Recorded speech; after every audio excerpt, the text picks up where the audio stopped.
Olá, estamos começando mais um Farofa Crítica, um programa onde pensar é o nosso principal ingrediente. A cada programa, intelectuais, ativistas e artistas e outros arteiros comentam sobre temas contemporâneos. Farofa Crítica é uma produção do CELAC em parceria com o Departamento de Jornalismo e Editoração da ECA USP. Acesse o nosso canal youtube.com/Farofa Crítica, inscreva-se e clique no sininho para receber notificações de novos programas. Também acompanhe as nossas redes sociais no Instagram. E não esqueça, você pode, na rede social, no Instagram, sugerir temas, sugerir convidados para nós entrevistarmos aqui no Farofa Crítica. Avise amigos, familiares, para nós aumentarmos a nossa rede e a nossa audiência.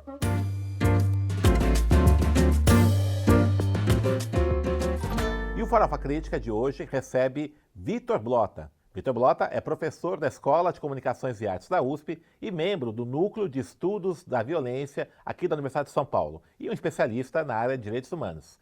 Vitor, obrigado por ter aceito o convite. Quero começar logo de cara, Vitor Blota. O que está acontecendo com o Brasil que está retornando essa cultura autoritária, esse discurso que relembra o triste tempos do regime militar? Por que o Brasil está voltando a isso? Olha, Denis, porque eu acho que, no fim das contas, a gente não construiu a base de uma sociedade democrática. A gente conseguiu, mais ou menos, e de forma ainda limitada, construir uma arquitetura institucional, uma constituição cidadã, direitos civis, direitos culturais, sociais, ambientais, até direitos relacionados aos povos indígenas, com várias limitações, mas talvez a base, a questão da cultura política, a cultura democrática, a gente ainda não conseguiu construir. A gente ainda tem muitos resquícios do elitismo, do racismo, do machismo dentro da nossa sociedade. Então, essa cultura autoritária ela precisa ser transformada para que as instituições consigam construir democracia. E se a gente não tem essa cultura que vem por meio da educação, que vem por meio da ciência, do conhecimento, do jornalismo, a gente ainda mantém e consegue ainda manter uma sociedade autoritária dentro do regime pretensamente democrático. Vitor, 60 anos do golpe militar completamos este ano. Você acha que falta a gente falar mais sobre esse triste episódio? Essa ideia, que infelizmente aí o presidente da República colocou, vamos esquecer isso? Você acha que isso é positivo para a gente poder superar esse autoritarismo presente ainda na sociedade brasileira? Acho que é fundamental a gente ter políticas de memória. Os países que têm políticas institucionais de memória, de reparação, de justiça, são esses que conseguem criar uma espécie de colcha protetora, anteparo, né? Um anteparo ali para resistências contra a democracia.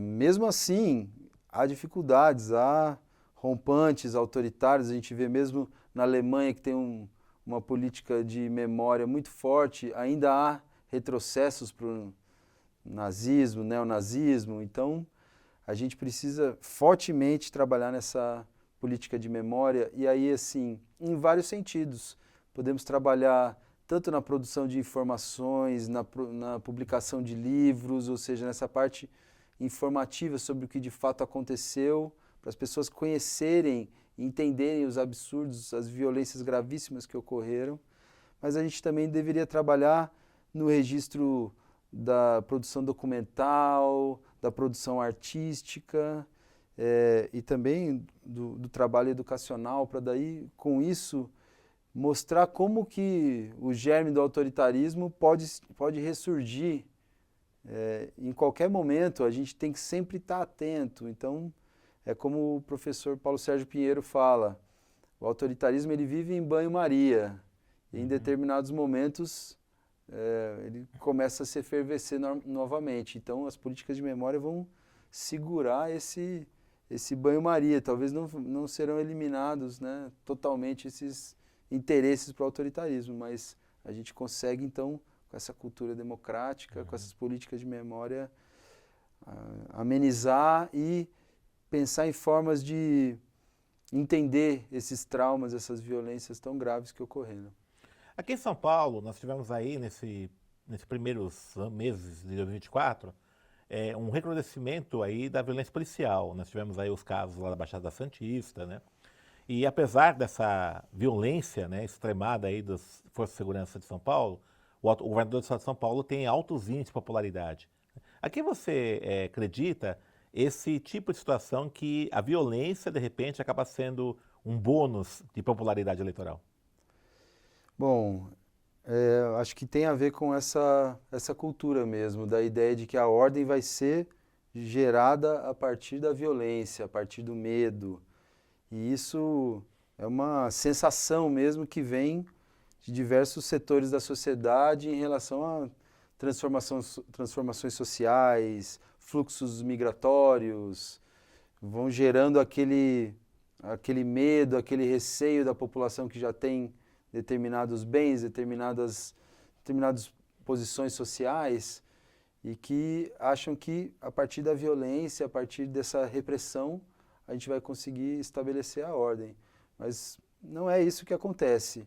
Quanto mais violência policial, quanto mais encarceramento em massa, quanto mais repressão, a gente vê não só conexões do Estado com essas violências e com esses desvios, como também isso, formação de organizações criminosas que reagem a essa violência com mais violência. Então a gente continua nesse cenário de guerra. É de fato uma ideia de que é possível resolver gerar ordem a partir da punição e é algo que a gente ainda não conseguiu também retirar da nossa consciência política.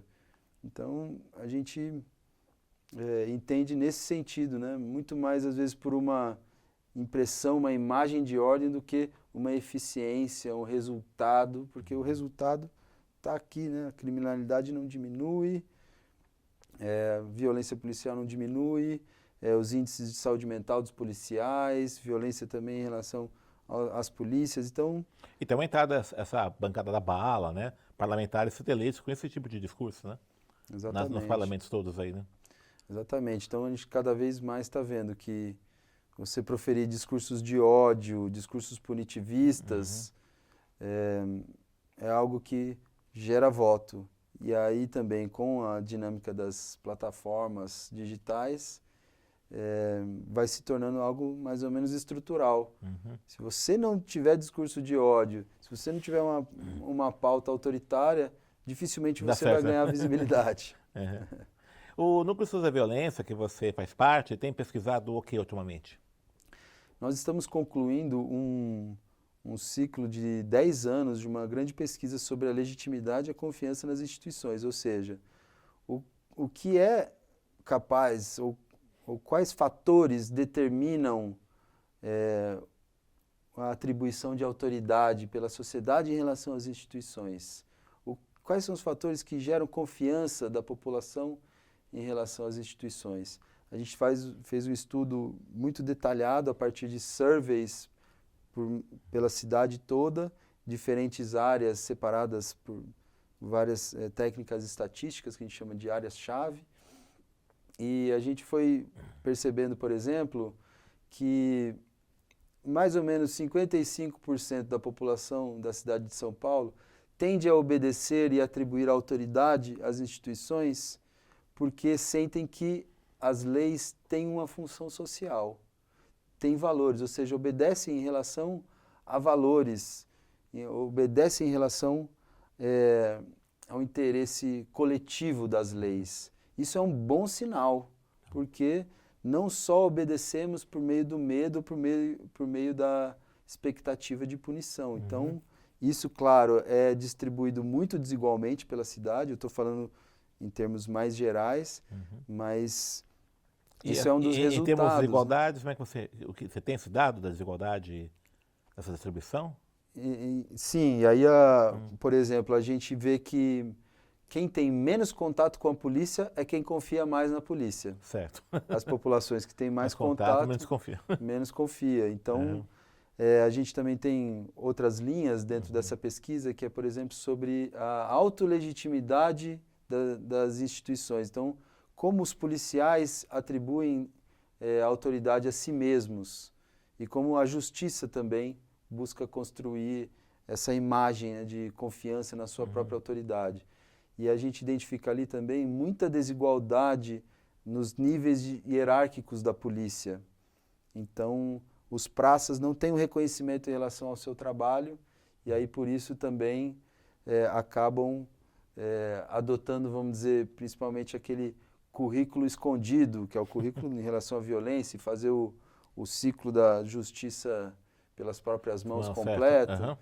E do lado do judiciário, a gente percebe que há muito um interesse de construir uma imagem de imparcialidade, construir essa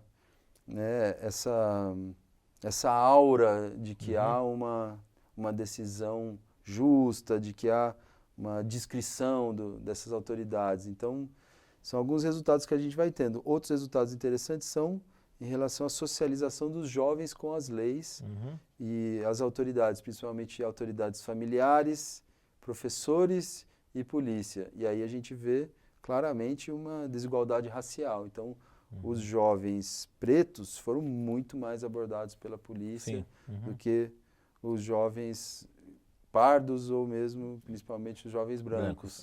Então, isso daí já reflete em toda uma disposição de delinquir ou não.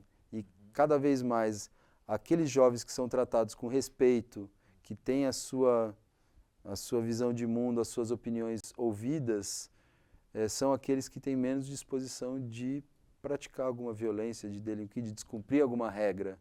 Ou seja, a gente está falando de uma relação cotidiana de respeito, de que a gente chama de justiça de procedimentos. E os direitos humanos estão nesse procedimento, no respeito, na escuta. Então, assim, a gente, em termos da pesquisa do Neve, a gente está numa disputa grande entre muita gente que tende a obedecer e a confiar a partir desses valores sociais, ou seja, tem um pouco já algo ali dessa cultura política democrática. Certo. De outro lado, não, temos 45% ali que ainda acreditam na E como é que faz, hein? ordem pela Você tem uma violência. ideia o que é possível fazer para a gente mudar esse cenário? Então, a gente tem investido num outro projeto lá, que é o de direitos humanos nas escolas, a educação em direitos humanos Eu ia nas falar escolas. perguntar para você sobre isso. Como é que é esse projeto aí? Então, esse projeto a gente atua com uma equipe de educadores de diversas áreas, desde direito, serviço social, pedagogia mesmo, sociologia, junto com os professores das escolas, construindo projetos de atuação com turmas ao longo do ano. E esses projetos têm a ver com história indígena local, literatura negra, redução da violência e do bullying, promoção da autoestima.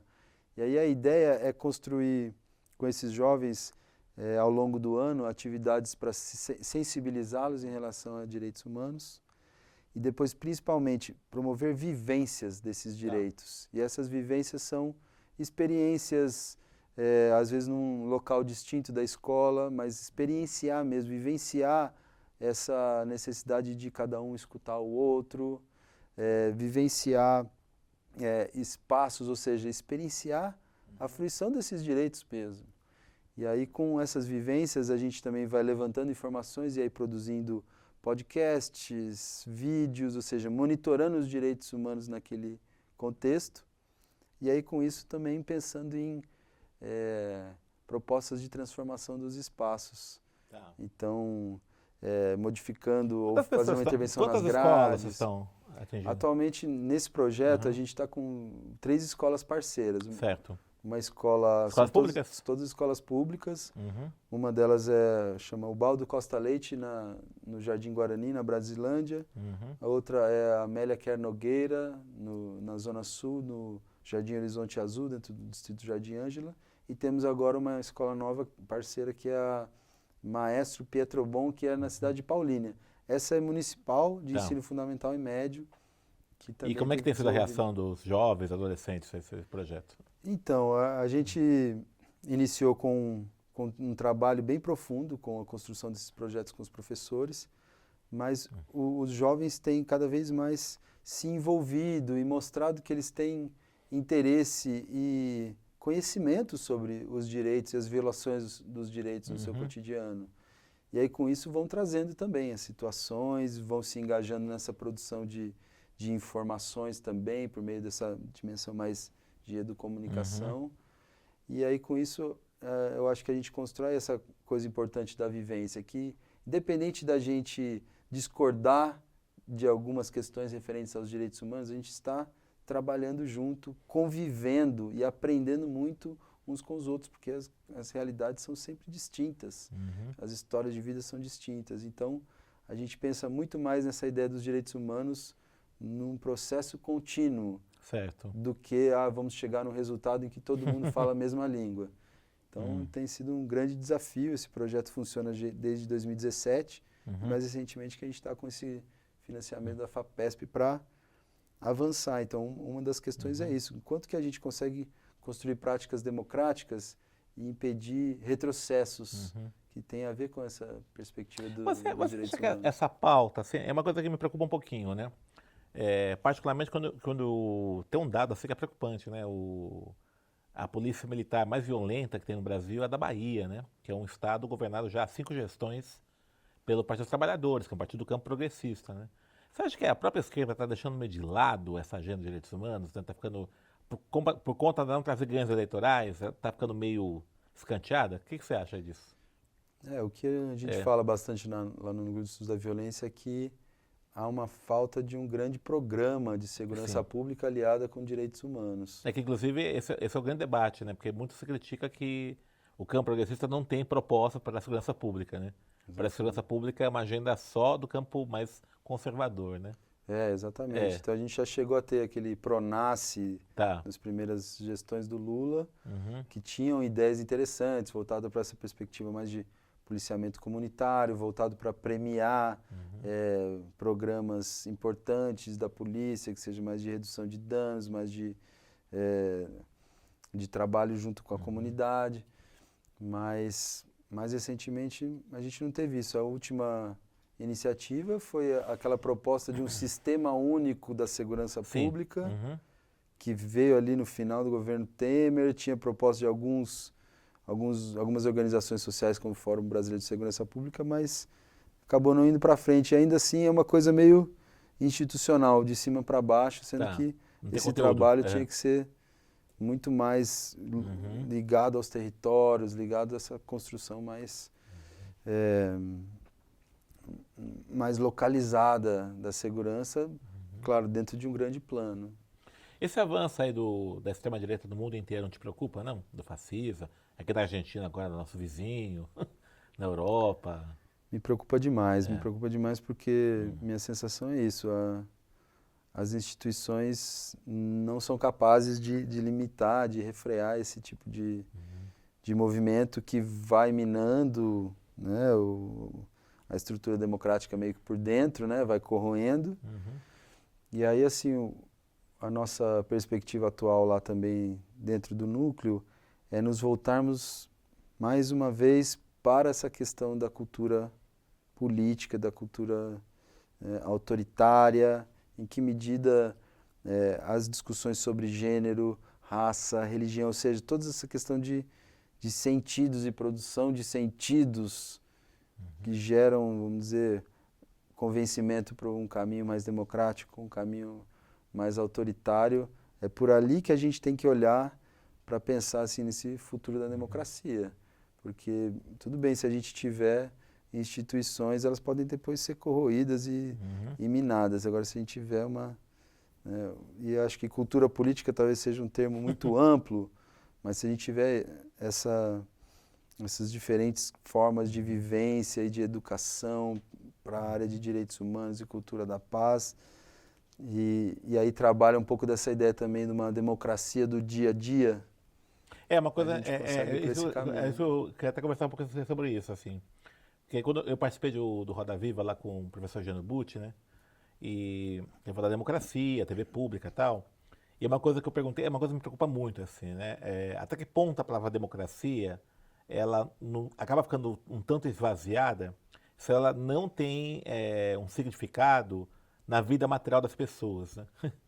Porque parece que democracia é só você ir lá votar e pronto, né? Parece que é só o procedimental.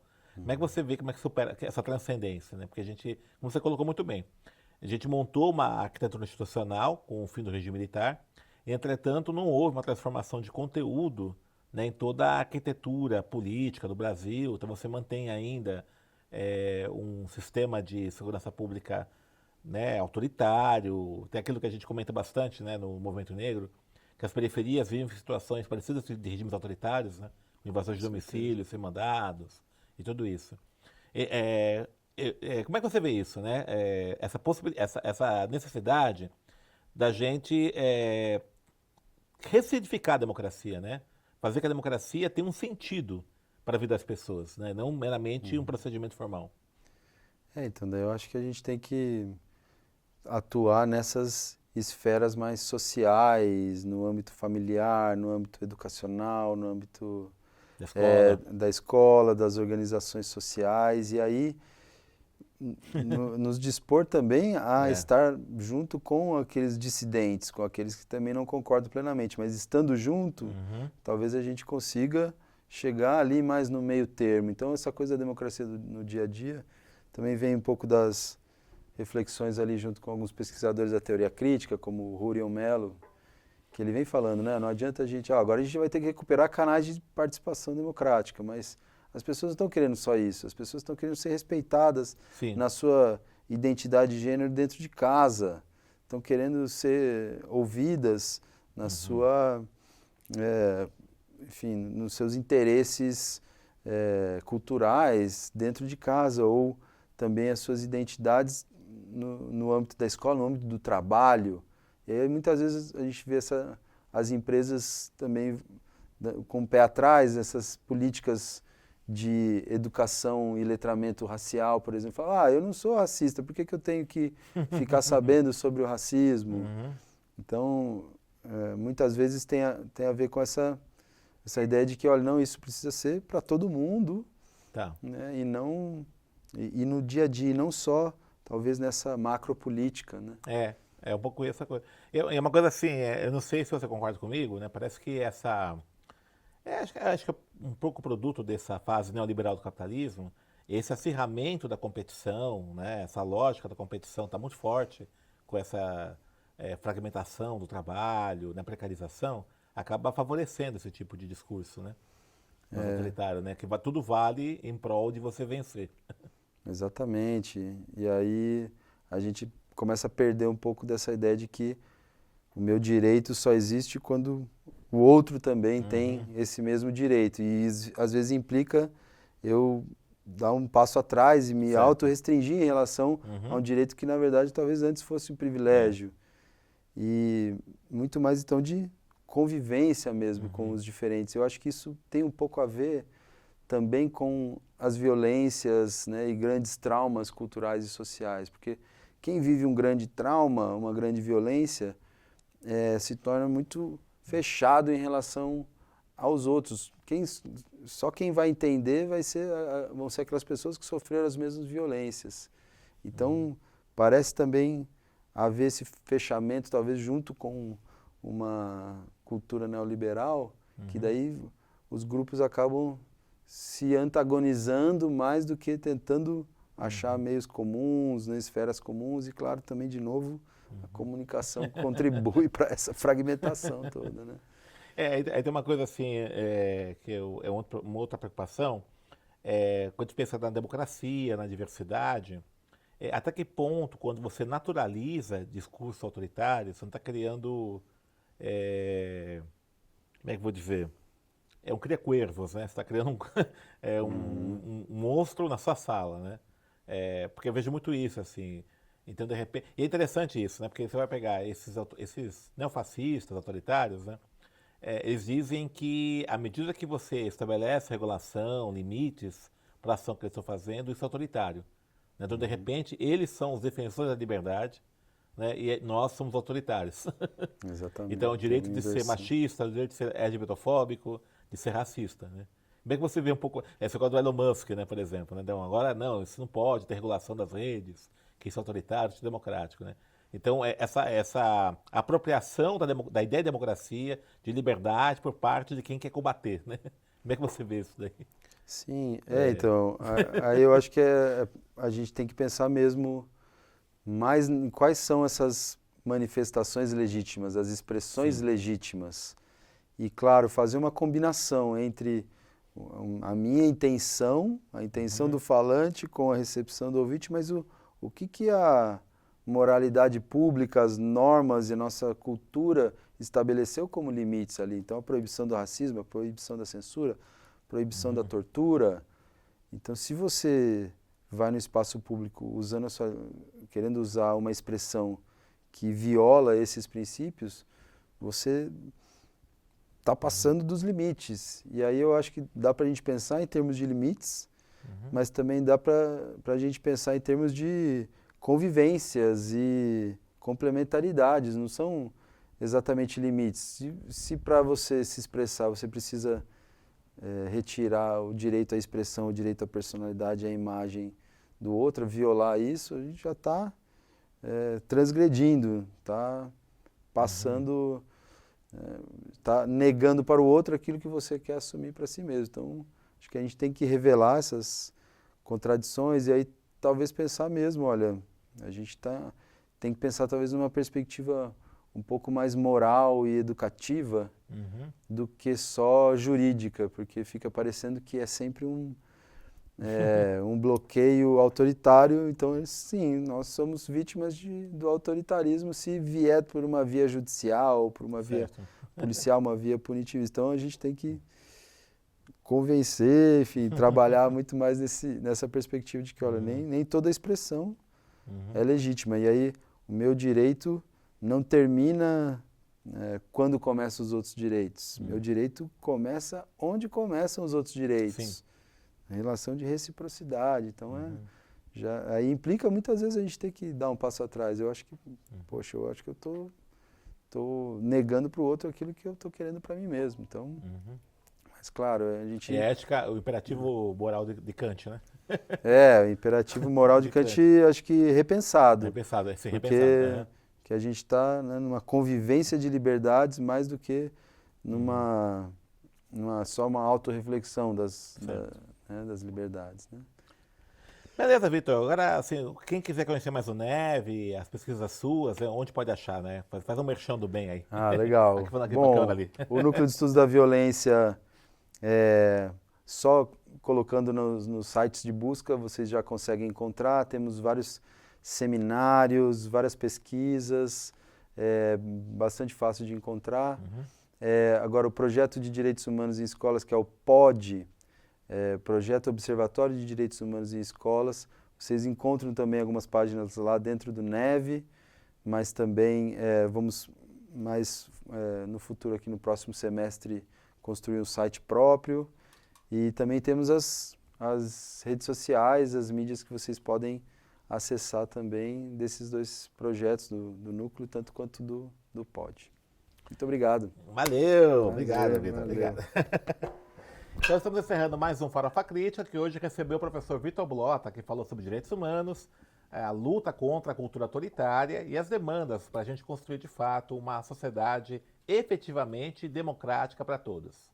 Acesse o nosso canal youtube.com/farofacrítica, inscreva-se e clique no sininho para receber notificações de novos programas. Também acesse as nossas redes sociais no Instagram e outras redes sociais. E para encerrar, uma frase de Tiago de Mello. Fica decretado que a partir desse instante haverá girassóis em todas as janelas e que os girassóis poderão crescer nas sombras e que as janelas ficarão permanentemente abertas para o verde onde cresce a esperança.